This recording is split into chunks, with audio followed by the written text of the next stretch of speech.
Jessica Drew. Looks like I accidentally hit the mute button. Oh, So I think we're gonna have to repeat Captain Marvel real quick. sure. So Captain Marvel, as Carol teaming up with a bunch of her friends, having wacky adventures. Multiple covers on it. That covers A and B. That's right. Covers A and B for Corpse Knight issue 4 as well. We also have a one-shot in the Dark Knights of Steel 2 special. Now, I'm going to get off on a rant again because they call it Dark Knights of Steel 2, but this is the 4th Dark Knights of Steel miniseries that DC has done. Regardless, this is the secret origin of Dark Knights of Steel Aquaman. Before the rise of the House of El, two steadfast soldiers within the Wayne army, Jonathan and Martha Kent, made a startling discovery. A child left among the waves, orphaned by a civil war raging beneath the water's surface. The Kents hoped to hide him from the bitter violence of the world he left behind. But no one runs from their destiny forever. Originally seen in the pages of Dark Knights of Steel All Winter, which was the real second Dark Knights of Steel, this is the origin of the Deep Sea King, whose journey leads directly into his royal debut in Dark Knights of Steel 2, number 1. So fun one-shot. And then we move on to the latest issue of Detective Comics. Which I'm excited to read because they left it off on a really good cliffhanger last week. I always love these characters interacting. A good chunk of Black Canary's continuity has been Gotham-based, both Birds of Prey and solo stuff. I'm a Green Arrow fan, and I love the way that he and Batman, as the two guys on the surface, are so identical. No powers, lots of gadgets, tons of money, but such different personalities. Even their version of how to handle a kid's sidekick is done totally different. So having them bounce off each other is always a lot of fun. Rudy did request one black side of the voice. We're going to go ahead and Sure thing, Rudy. I'll do it like that. I don't want to go too far from the comics. Sure. So there's a couple different covers on that. Mark Russell's latest Dog Tag issue 3 came out. I feel like this one's been a minute. Oh, it's been a whole month. Yeah. So then we have the next Dread the Hall miniseries. Dread the Hall H is back with your VIP pass to 48 pages of convention-related horror stories. So this is a horror anthology set at San Diego Comic-Con. Shout out to my boy Dion, who is on his way right now. Bunch of fun, independent artists and writers telling stories set at Comic-Con of horrible violence and depravity. So the last time this issue came out was literally this time last year, and that was the first one, I would say. Mm-hmm. That was a lot of fun reading it because it's just it cut in between like this guy asking a bunch of like questions of like not nonsensical questions. It was more like controversial questions, like how do you feel about the? And he would go and ask these questions, and then it would fade into the horror story that was for that section. That's a fun wrapping device. So yeah, it was really, really cool. I'm so excited to read this one now. A and B. B is really fun. All right, then we move along to cover A of Dungeons and Dragons. Party Killers. And look at that beautiful Illithid on the cover. You should totally romance him in Baldur's Gate 3. You can romance him in Baldur's Gate 3. You should not romance him in Baldur's Gate 3. Estuary number 4, A Ghost Story. Couple different covers on that bad boy. And then we're moving on to the jewel. Everyone loves a jewel. I love a jewel thief. As long as they give me the jewels that they've stolen. They're not stealing the jewels from me. I want stolen jewels. Okay, so I guess everyone loves a fence who buys and sells stolen jewels. We're going to workshop this one a little bit. But a couple different covers on that. Then we have Excommunicated number 3. Yeah, we have cover A. This cover here is one of the incentives. And then this one is just gnarly. I love it. It kind of reminds me of the dog from John Carpenter's The Thing. Gosh, it's so cool. It's a gnarly looking picture that's cool. Then we continue on with Tyler Kirkman's Final Boss. Number 8. Got cover A, cover B, cover C. And we have the Flash. I was reading this, and then I stopped. I'm going to hop on and make sure to read this one because it's Heat Wave, and it's 1,000 degrees outside. So I think that tis the season to read a story about Heat Wave. Covers A and B for the Flash. Oh, cover C as well. Mm-hmm.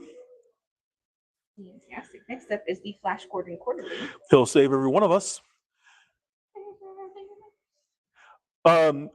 So Chris Claremont is back on Gambit. Depending on your opinion on Chris Claremont, that's either the best news or the worst news that you've heard all day. But this story is set as a flashback back to when Gambit had just dropped Storm, shrunk down and turned back into a kid. It had just dropped her back off with the X-Men. So this goes back to like his earliest appearances when he's still a member of the Thieves Guild, can't be trusted. And Gambit is very much one of Claremont's pet characters.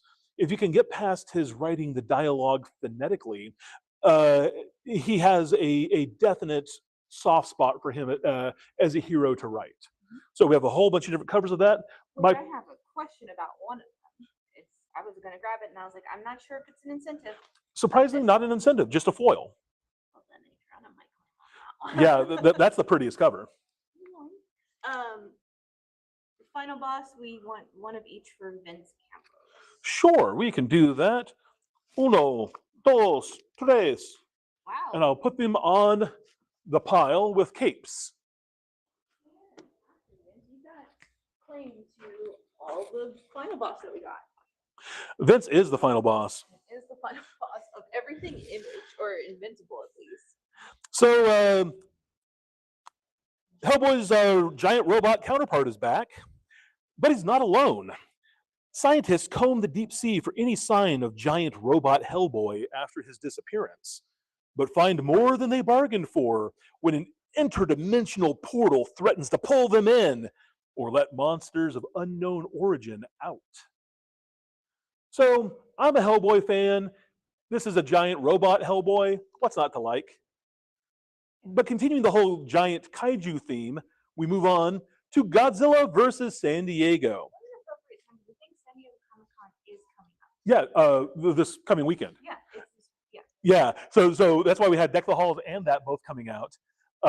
So yeah, go Godzilla, kill those nerds. No. We also have a cover B of that issue as well. But that's not the only Godzilla book this week. Godzilla Conquers the Multiverse came out from Marvel, and that's going to have 3 covers, one of them a foil. Yeah. There's a second print of Good Devils. Perhaps you recognize a very absolute-looking cover there. I love when they do these homage to Absolute Batman covers because I just like to see. They did Dungeon Crawler Carl last week. Yeah. So we sold out of the base cover A for Green Lantern 37, but we still have a couple of the variants. It covers A, or it covers B and covers C. Mm-hmm. Then we have Gun Honey Doubles Down. Oh boy. Rudy, I'm expecting you on this one. As well as cover B. We are willing to put those comics in a brown bag for you when you leave, just so nobody questions it. We have the following issue of Gunslinger, issue number 56. We only have one cover. Well, then it's a very Harley Quinn Christmas with 1, 2, 3, 4 different covers. My favorite being the swimsuit one with her and Ivy, because it's just fun. It's just fun. Is that the Dodsons, I think? That is, yes. No. Yes. Terry Dodson. Yeah. It looks like it, but that's such a fun cover. Got a lot of energy. And cover next to it has a lot of blood. That's a Hello Darkness, number 23. Boom Studios horror anthology always has pretty rad covers, but this week cover A, B, and even like the variant are all just so rad looking. This one in particular is awesome. And just as expected, really got one of each. Thank you very much. His stack right over here. Sure. All right.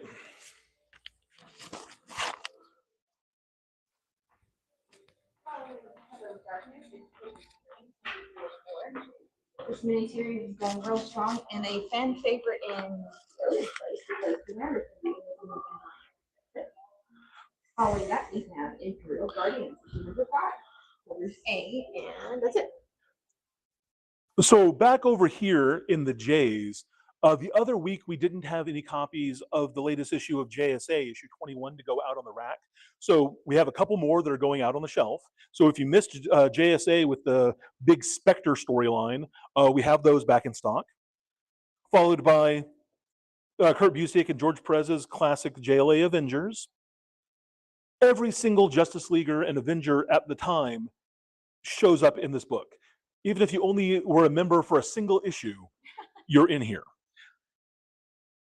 Now, there is a character that George Perez absolutely loathes and despises. This gentleman right here, dead center on the cover. That is famous Puerto Rican breakdancer Paco Ramon, aka Vibe, from Justice League Detroit.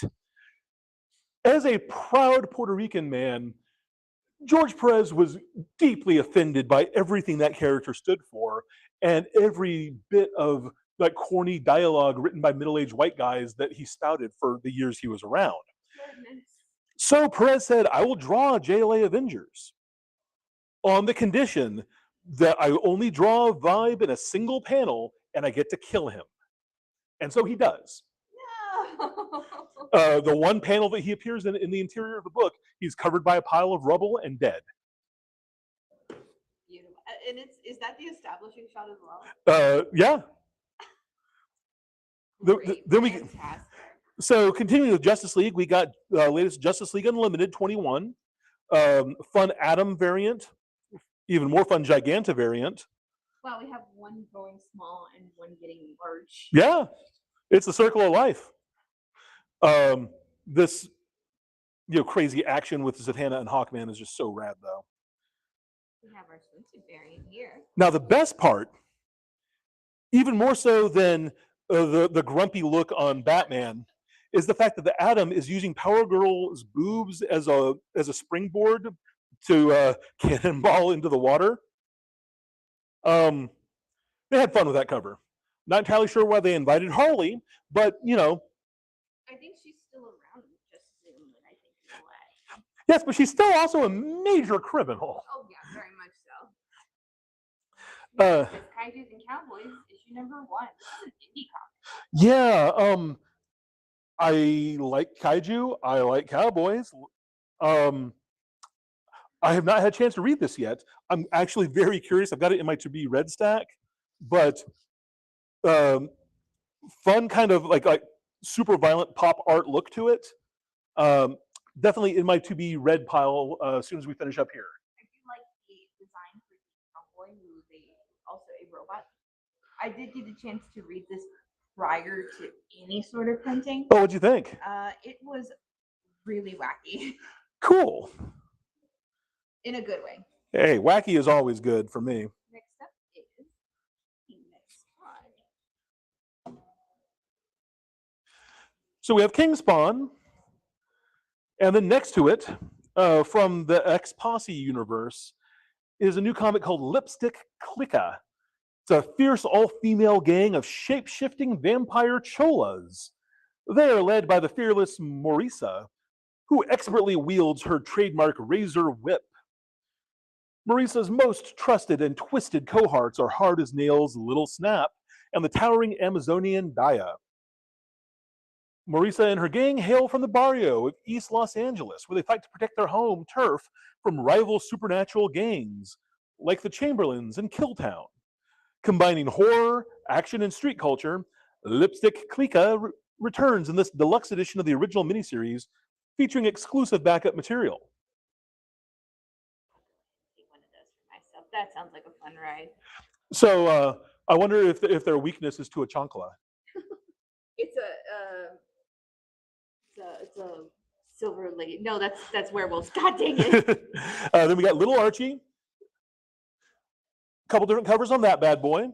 This cover B is really cute. Also, you can see a little cameo Sabrina the Teenage Witch. Oh, Marvel Zero reprints some stuff that has already come out throughout the year. It's stuff from Amazing Spider-Man 1000, Queen of Black #1, stuff from Armageddon. If you are curious about what's happening at Marvel right now, this is basically the beginnings of all their different story arcs all gathered into one book, so you can have sort of a jumping on point for the universe. Which is a good, that's actually kind of smart, just to have like one book. I want to start Marvel. Where do I go? Marvel Zero. Yeah, I think that it's a good idea. Let's see if the readers dig it. Mastermind #5 releases this week. Mm-hmm. And then we can move on to Matt Kent's Mind Management, cover A, cover B. And we have Mark Spector's Moon Knight. We sold out of cover A just from subscribers, but we still have the cover B and C for the variants. Cover A, I regret to tell you, has Moon Knight hanging out with his best friend Blade. So I'm sure that's why a lot of people wanted that one. That's so fun. We have Moonstar issue #5 as well. And Murder Drones #5. The series going very strong. After following Murder Drones is Narco #5. A lot of 5s this week. I guess so. Yeah, alternate cover for that as well. Now, Odin #3 is the book I'm looking forward to the most. I have loved this book. It is weird as hell. Incredibly intense. A journalist embedded herself undercover with a bunch of white supremacists, and instead of getting the story she had hoped to, she helped to raise an ancient sleeping god, and then things went bad from there. Issue 3 is out now, and everyone here is kind of into the book. I gotta check something. No, it's just upside down. I was wondering if that was just a different cover. It's just this corner. Yeah. This is the alternate cover. And then we move on to DC Vertigo's The Peril of the Brutal Dark in Ezra Keen's history. Sorry. I'm trying to read it from behind a screen. Yeah. Then we can move on to more Keen Spot all ages books with a non-Disney-fied Winnie the Pooh adventure. This is the public domain Pooh Bear. Yeah. Much more in line with the original books. This is Tigger's the only one. Tigger would be, I'm not saying that he's a bad person. No. I'm not saying that I'd be ever mean to Tigger. But Tigger's a lot, y'all. If Tigger came to your house at like 9:30 p.m., what would you do? He is a lot. Yeah. Very like if we all have those friends that we love, but they take a lot of energy. And I'm just saying that maybe Eeyore is the way to go. I was gonna say Rabbit. Rabbit's another good one to go because you could have conversations all day with Rabbit. Yeah. Rabbit you can actually talk to. Yeah. Eeyore is just going to mind his own business and leave you alone. That's fair. He's the sit on a couch, eat a bag of chips kind of person, not care. Yeah, but the great thing about it is his friends never are trying to change him. They're never like, turn that frown upside down, Eeyore. They understand how he is. They accept him, and let him meet them halfway. And I think that's great. Following that is A Quiet Place, Storm Warning, #5, covers A and B. And we have a giant-sized Youngblood. I'm so sorry. So half of this book is pinups. Oh. Half of it is Rob Liefeld attempting a narrative. So I'm not sure which half is the bigger failure. It sure is. It's just art. Crazy. I'm not going to show any of the art because that would be spoilers. Yeah, it's 2026. If you're buying Rob Liefeld stuff now, you know what you're getting. If you're into this, you'll love it. If you're sane, you won't look at it twice. Now, the next book, it's another Ignition book, and they've been putting out some pretty cool, weird new number ones. There's 2 different covers on Sicko. Um, it's by Teenie Howard, who had a great long run on Wonder Woman back in the day. But the gimmick is whatever doesn't kill you makes you stronger. Valentine Virago has always struggled with her health. Her rare autoimmune disorder has defied any treatment, and as she grew older, it defied classification. You see, Valentine can take her immune system and weaponize it.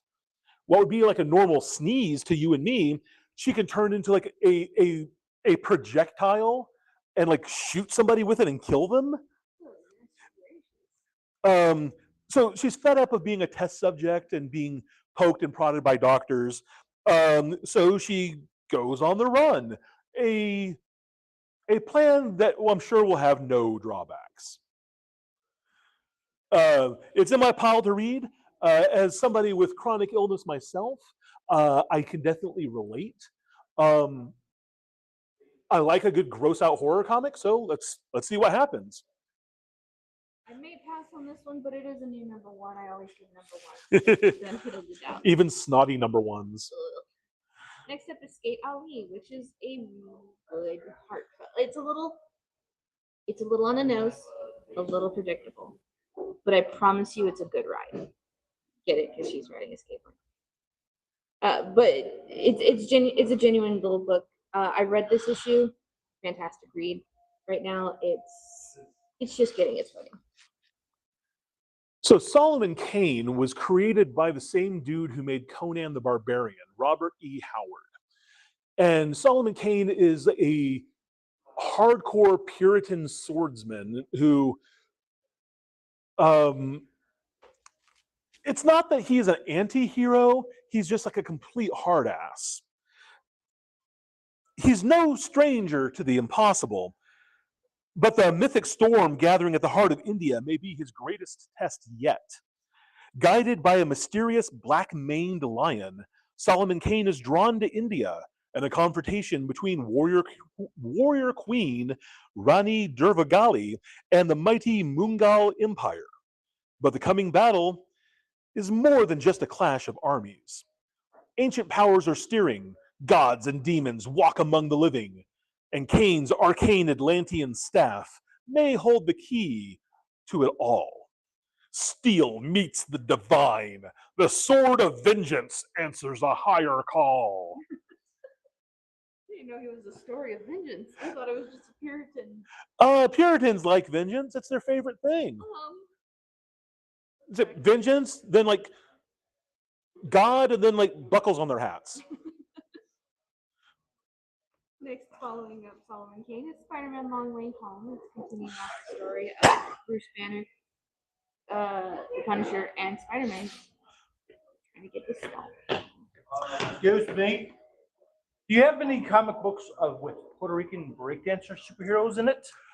You know, there's some great issues I can recommend of Justice League Detroit, featuring Vibe. Enough. Where's your back issues? Just please point.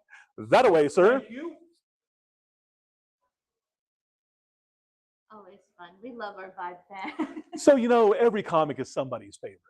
I don't personally care for Vibe, the Puerto Rican breakdancing superhero. Neither did Gentleman George Perez.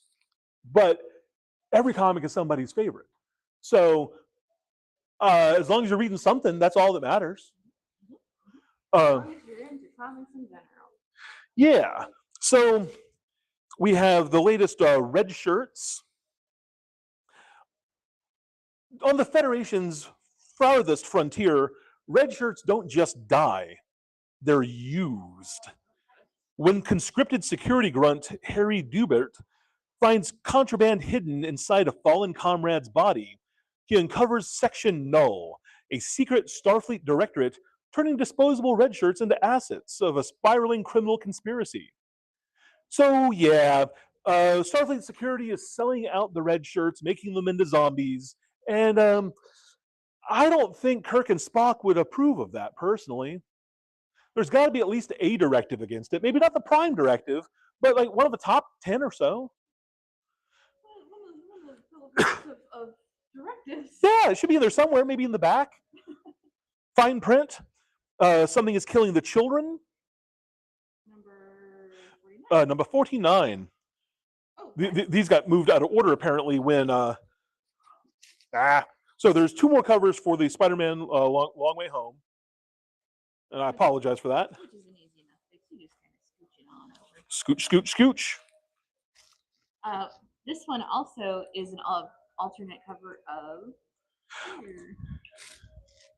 Scooch, scooch, scooch. That's all it is. Just Yes. A bit of scooching. Okay. Mandalorian Grogu, just like the movie. Kind of wish this had come out when the movie was out, but you know, Better late than never. It's yeah. cute. It is. So Paper Cuts has put this out.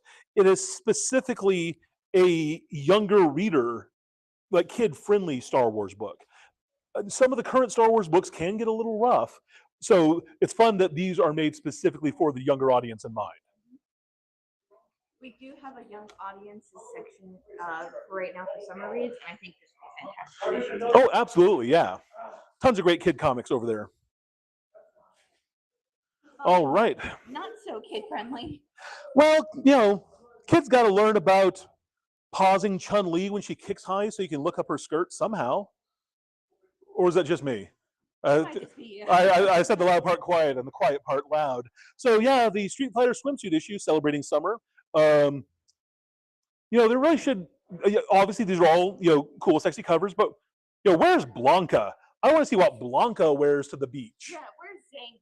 Yeah. You would totally. You know what? If we're missing a couple of characters, it's because we're supposed to draw them ourselves. Yes. So somebody buy this blank variant of the Street Fighter swimsuit issue, and we want to see Zangief and his boy Blanca in a hot tub. Now, there's no hot tubs in Superman this week, but we already talked about it. A couple different covers on this, but they're all super cool.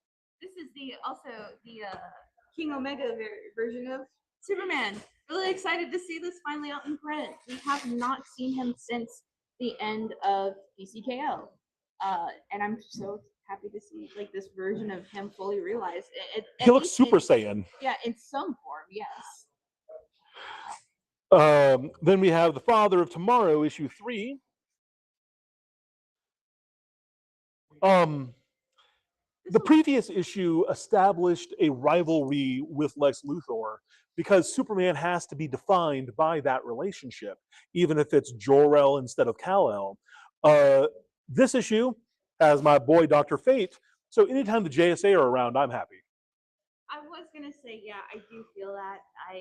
I was like reading through issue 2, and I was like, what are these relationships with these other characters? I don't think he could ever have them, and yet they read them anyway. Yeah. And I was like, I didn't mind a different take on Lex Luthor and Superman's relationship. Don't make him the bad guy. The old Silver Age origin of their rivalry, where they were best friends until a lab accident that young Lex Luthor had while trying to cure Superboy of kryptonite, made all his hair fall out. And so Lex Luthor blamed Superboy for going bald and swore lifelong vengeance against him and destroyed his cure for kryptonite poisoning. Yeah, maybe they don't have. We also have one more cover hiding away over right here. This one isn't. I like this cover. Rick Vetch's previously unpublishable Swamp Thing continues with issue 91. This is the infamous story where Swamp Thing travels back in time to Nazareth, becomes a tree that is cut down to be the true cross. It was too hot for TV back in the early 90s, but now we're getting the book as it was originally intended, and it's pretty great. If you were ever a Vertigo fan, check it out. This is wild. I barely even read it. It's wild. Yeah, the artwork is flat out the old school art, even the old color separations. It's on better paper than it would have been 35 years ago, but beyond that, it's the exact same book. Well, I will say though, it is still on that paper. Like it's still on actual like newspaper. Yeah, it's on better newsprint, but it's still on a rougher page because the color separations that were selected for this book would look terrible on modern acid-free paper. Yes, I would agree. Because that printing was specifically for that. Yeah, different papers take color and like ink in different ways. And so I love the fact that they kept the book looking the right way. Too often on reprints, they fix it, and I'd rather read it the real way. And some comics also take the route of redrawing it all, and I don't think I would have wanted that either. Yeah, having this be the original experience is the way to go. Tom Mandrake drew a whole bunch of my favorite comics back in the day: Firestorm, Martian Manhunter. He had a seminal run on the Spectre, which I cannot recommend strongly enough.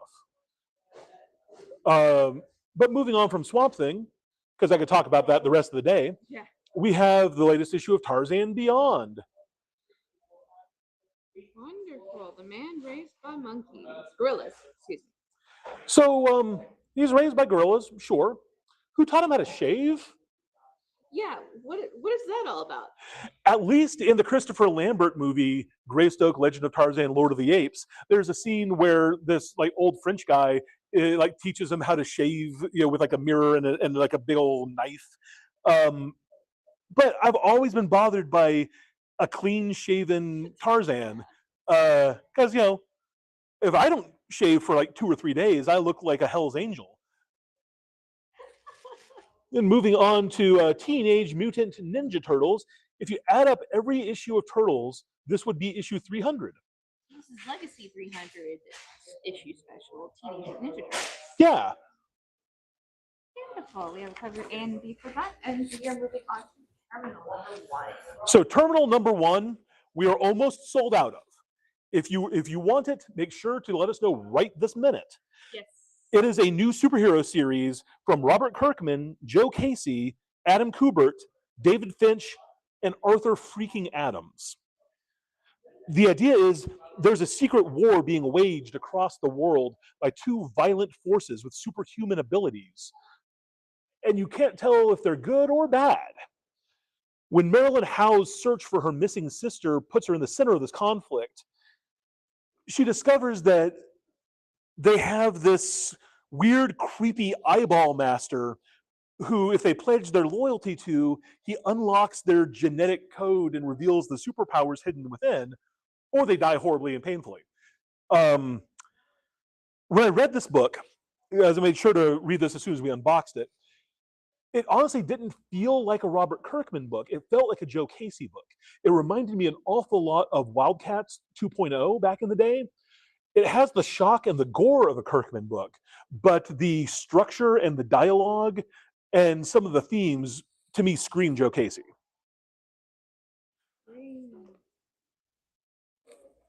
Yeah, there's the eyeball, man. So rapid fire, let's keep on going. We got the latest Thundercats and Silverhawks crossover. Thunderhawks, go! We have Uncanny X-Men number 32. I'm fully anticipating Matt to pick this up. This variant is wonderful. It's so cute. I love the roller skates. I love the pinball machine. I grew up in an age where it wasn't unrealistic to wear biker shorts to a job interview. So seeing a cover like this makes me happy. Following Uncanny X-Men, we have Phantom of the Opera issue number... Oh, it's actually one. And yeah, it's a reprint.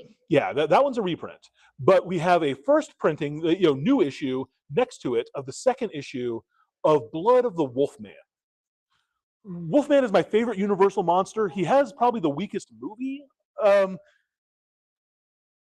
Claude Rains is fantastic as the father, but the role of Larry Talbot, let's just say the actor playing him, Lon Chaney Jr., just didn't have the depth to really make the character as forever iconic as a Dracula or a Frankenstein. But I love the Wolfman. And this book is creepy and violent in a way that the Universal movies could imply but couldn't really deliver. It feels more like a British Hammer film to me than a American Universal film, but I'm digging it. So people took your word of advice to grab Terminal while they can. Because Sweet. this only covered Terminal, which, by the way, Vince, that was an answer to one of your questions. Eddie Vituli and Vince Campos both wanted a copy. Great. So one's for Vince and one's for Eddie. And also, Eddie absolutely loves pinball. He's going to go ahead and also take a cover of the Uncanny X-Men. He's a pinball wizard. There has to be a twist. A pinball wizard's got such a supple wrist. All right. So I believe this is the incentive for love. it is, yes. Next up is Usagi Yojimbo's Kaito 84. So this wraps up that miniseries. Then we got the latest Vampirella. Comic staple. Void Rivals. Everyone's favorite alien shenanigans in the Energon Transformers universe. We are almost out of Wolverine. So we have the Voices variant.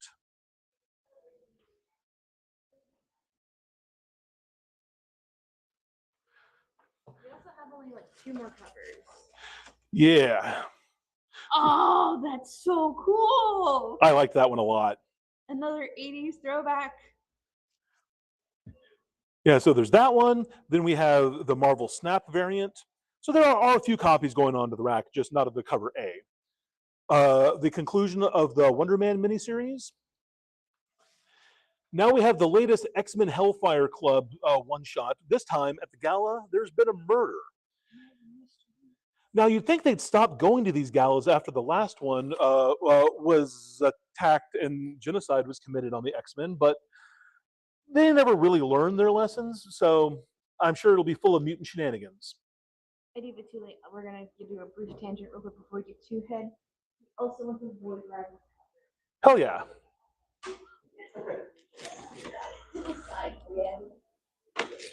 For now. Yeah.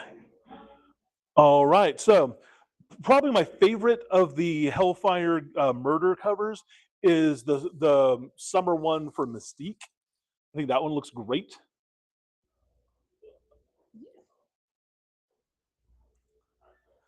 But my favorite cover of the week is one of the next books, and that is the latest issue of Zatanna issue 4. The covers are all great, but this one here, where she's trapped in her magic trunk, trying to do an illusion, the look on her face is priceless. I love that cover. Zatanna is a great character, but that cover in particular is rad. And then we just have a small group of new trade paperbacks coming in. The second volume of Beneath the Trees Where Nobody Sees, The Rite of Spring, is coming out in trade. If you've never read it, it's pretty amazing. Imagine those Richard Scarry books from when you were a kid. Only one of the cute bears that lives in the town is a serial killer. And when a new serial killer has come to town and has been sloppy, they have to track them down and kill that serial killer so it like doesn't cause any more heat on them, and they get to keep killing people in town. It also is that like she has to team up in order for that to happen. She has to team up with the sister of one of her victims. Yeah, if you remember, Sam the bear had a cameo in the DC KO crossover. I do. So if you were wondering what the heck is this bear doing in the middle of my Superman book, that's who she is. Yeah. Then we got some manga. We got Die Dark and Done with the manga, and then the long-awaited Volume 1 of Dork. Huzzah! Half dwarf, half orc, all dork. Now, I've always been a sucker for our next book, Firestorm, the Nuclear Man. With the new amazing series from Jeff Lemire, this trade is going to be a good jumping on point to establish some of the history of the character, some backstory. If you're curious what his whole deal is, you can hop in here. And Jerry Conway was the original writer who created him. He's probably best known as a longtime Spider-Man author, but he brought a lot of that same like down on his luck Peter Parker vibe to early Firestorm. even though it was a book in the 70s and 80s, it felt like a Spider-Man book from the 60s and 70s.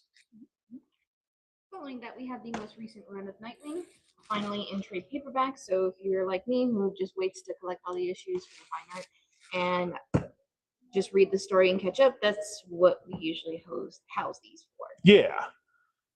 Hey, you know, the Odyssey is in the theater right now, but we also have The Odyssey of Star Wars. yeah. So like the book sort of implies, they are telling the story of Star Wars, and the Odyssey is sort of like a mashup. It is using Star Wars characters and locations And to using it as yeah, and so it is in.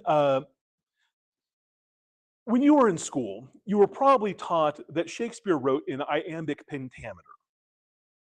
Homer wrote in what was called Homeric textrameter. Um, it's its own thing. yeah. Because the Odyssey and the Iliad and all of the ancient Greek stories weren't written down, not for centuries. It was an oral tradition. So the rhythm of the language, the way that everything was structured to have the same beats, the same syllables, was a mnemonic device so they could learn the words. Because otherwise, you're going to forget the story. There's too much detail if it doesn't somehow rhyme. So this takes a page out of the Homeric Textrameter. Textrameter. There it is. There's also a really fun book a few years ago that Image put out called, it was called Odyssey, but it was OD-YC, and it was an outer space gender flipped retelling of the Odyssey. So the dialogue of the book, I believe it was Matt Fraction who wrote it, but it was all in heroic textrameter. So it has like these weird, unnatural rhythms while you're reading it because it doesn't seem like the way anyone would actually talk, but it is in the style of the way that Homer wrote. We have a couple of youth reads here with R.L. Stein's Garbage Pail Kids. My mother took me to see the Garbage Pail Kids movie in the theater. It's been 40 years and she still hasn't forgiven me. And next up is Pia in the Forest and Tales of the Teenage Mutant Ninja Turtles, The Mechazoid Summer. We also have a couple of trade paperbacks of Ultimate Spider-Man. Yeah, that's going to be the final Ultimate Spider-Man trade of this version of the universe. I'll never understand why Marvel killed off this Ultimate Universe because it started so strong, and the early volumes of Ultimate Spider-Man flew off the shelves. Everyone loved it. Peach Momoko's Ultimate X-Men was fantastic. They did so many cool things only to just kill it off. Whereas right now, DC's Absolute books are the exact same sort of thing, and they're cultivating those and making sure not to grow the brand too much, but adding stuff as they need to, which I think is a much healthier way to do it. It's a bummer that Ultimate Spider-Man is ending, but this book was really good. Yeah, and I remember there was a high volume of Ultimate Universe books like Ultimate Wolverine, Hawkeye, and everything that just didn't really go anywhere because it didn't have enough time to read anymore. Mm-hmm. Because they knew that the ending was here, and they decided, well, you know what, whatever, we're ending it anyway. Tail end Wolverine and Hawkeye. And yeah. I wanted to know more about Hawkeye. And well, that is all the new comics for this week. Make sure to come and join us here at Odin's Place tomorrow on Wednesday for New Comic Day. This weekend we have a couple of release events. I know we have GDO5 as well as Riftbound's very first pre-rift event on Friday. So check our calendar out, look at all the events, and come and see us here at Odin's Place. Thank you very much for tuning in. We'll see you on